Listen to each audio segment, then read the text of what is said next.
حياكم الله.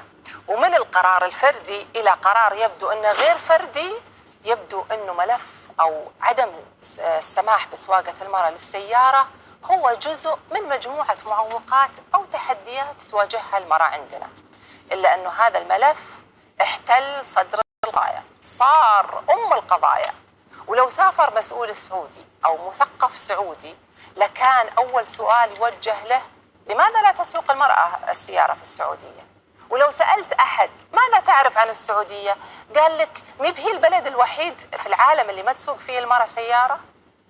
هل لأن السماح بسواقة الرجل ومنع المرأة من السواقة أمر غريب ولا صعب، ولا هو لعبة خلتنا نعلم خلافاتنا ومكاسبنا ورغبتنا في امتلاك القوة؟ لكن عموما هذا كله ما يهمني. اللي يهمني هو كيف صارت نكتة الشباب هالأيام: ماذا لو ساقت المرأة؟ ماذا لو ساقت المرأة سيارة؟ عموما قبل ما أكمل حديثي في هذا الموضوع خلونا نشوف تقرير عن وين وصلت قضية قيادة المرأة للسيارة وبعدين نرجع له. هي المرأة السعودية حجر الزاوية في كل مرحلة نقاش تخص قيادة المرأة للسيارة، بل هي أكبر مسألة خضعت لقواعد الطرح والجدل في معادلة المجتمع السعودي، إذ تمر المرأة بكثير من التقاطعات، فهي دائما الحجة لحماية المجتمع من الفساد رغم حاجتها إلى قيادة مركبتها بكل أريحية، وهي الشريك الأبرز في عملية التنمية لأي مجتمع. وما يؤكد ذلك ما أعلنه ولي العهد السعودي الأمير محمد بن سلمان أخيرا. المرأة عملها مهم جدا، وهي نصف المجتمع، ولا بد أن تكون فعالة ومنتجة في وطننا السعودية. قيادة المرأة هي ليست قيادة دينية بقدر ما هي قيادة لها علاقة بالمجتمع نفسه، يقبلها أو يرفضها.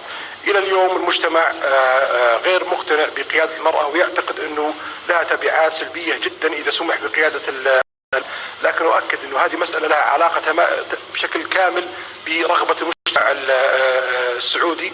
لا نستطيع أن نفرض عليه شيء لا يريده، لكن المستقبل تحدث فيه متغيرات، ونتمنى دائما أن تكون متغيرات إيجابية.